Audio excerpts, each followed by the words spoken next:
types of algorithms that are being used in cryptography. So today we'll be doing some practicals based on these different topics that we have discussed yesterday, and we are doing this on a live environment which is called iLabs, AC Council's iLab. So if you have a iLab privilege, you can definitely do this even if you do not have a VMware or a virtual box or something that needs to be set up in your laptop or desktop. So this is an entirely browser-based platform where everything is preloaded, and you can just do your practice.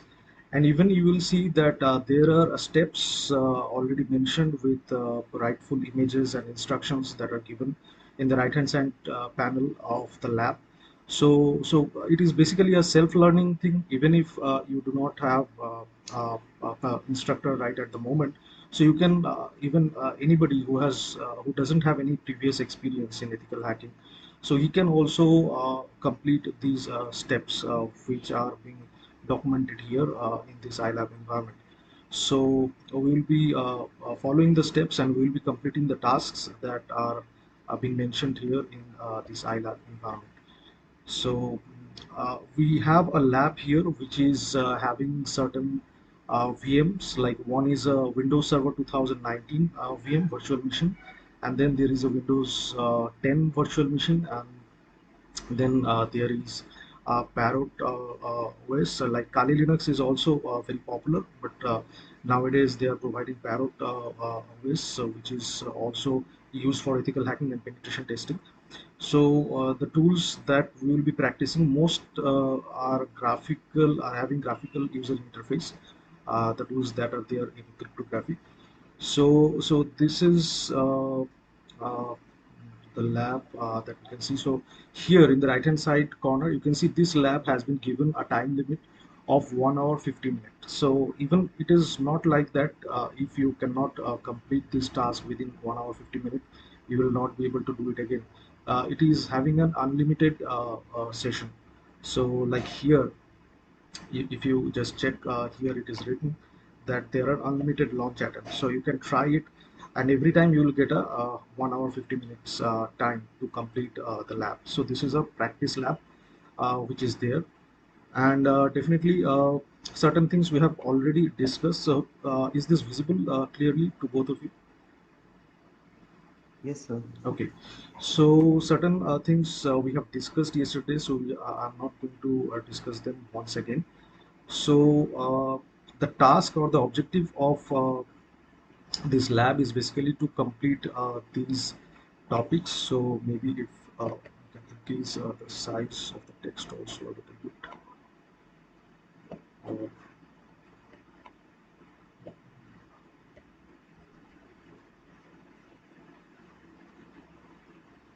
so as you can see, these are the objectives of this lab. Like how to generate hashes and check some files. So like if you can remember yesterday also, I shown you a way by which the inbuilt tool that is there in Windows 10, that is PowerShell.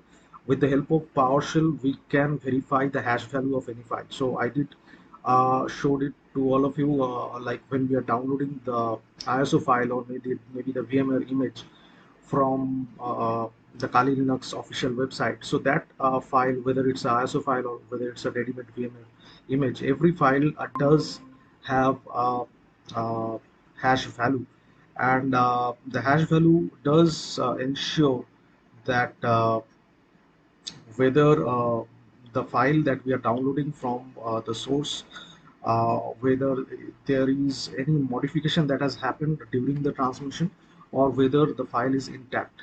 So that is the thing that we have learned yesterday with certain commands like get hash file command in PowerShell. So similar thing can be done if somebody doesn't have a PowerShell or any other tool. So there are certain softwares which are having graphical user interface like hash files, and there are different other hash options or applications through which we can generate hashes.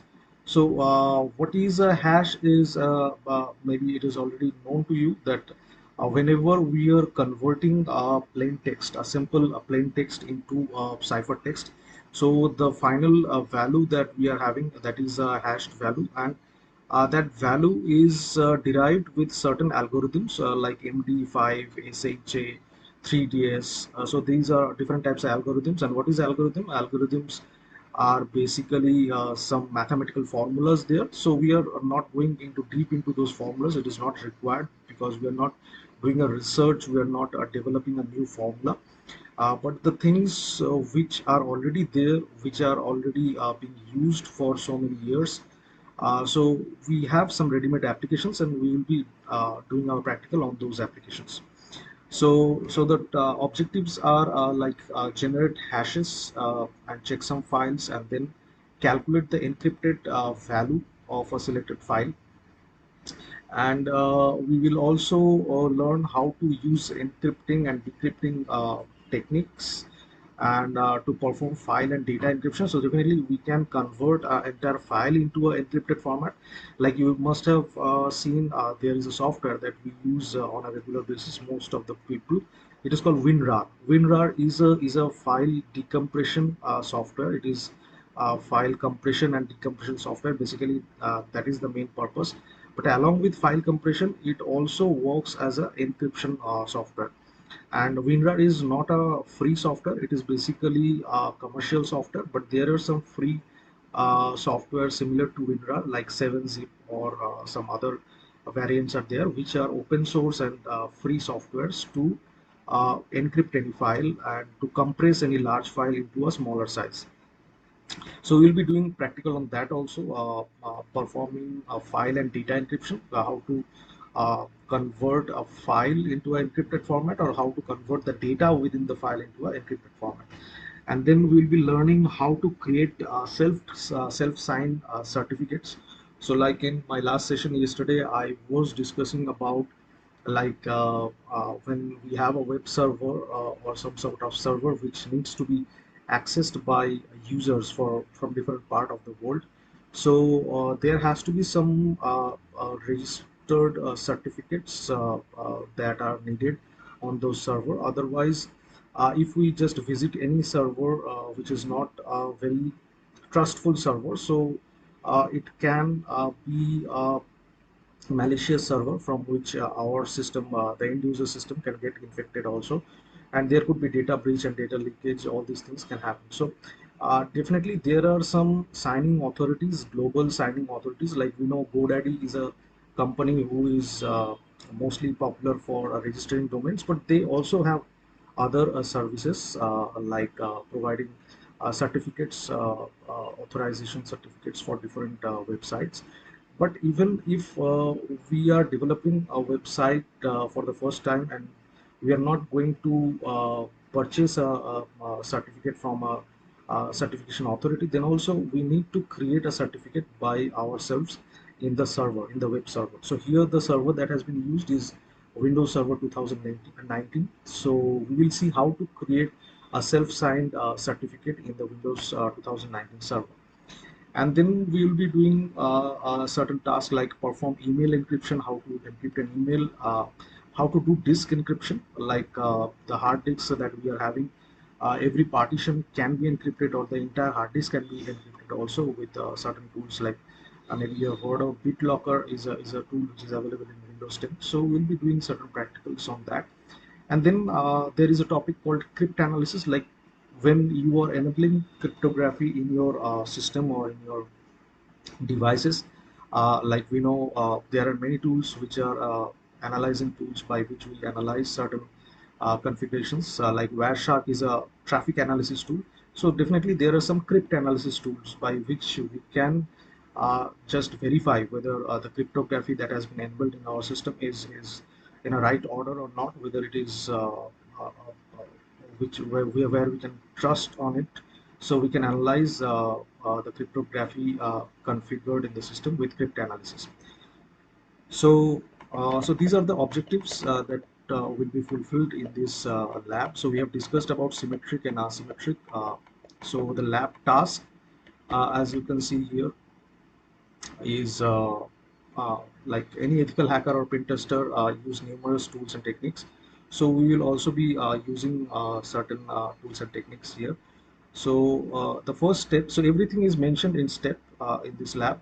So the first step is encrypt the information using various cryptographic tool, calculate one-way hashes, and then there will be a tool to use calculate to do calculation on MD5 hashes using MD5 calculator. So there will be three type of basically tools in this first lab. One is called hashcal.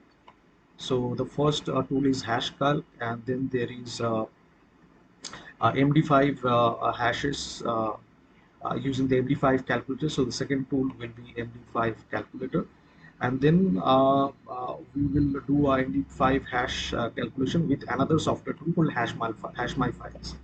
So these are three tools: hashcal, MD5 calculator, and HashMyFiles. So we will be doing practical on these three tools initially, and we will be performing some file and text message encryption using CryptoForge. So there is another tool called CryptoForge.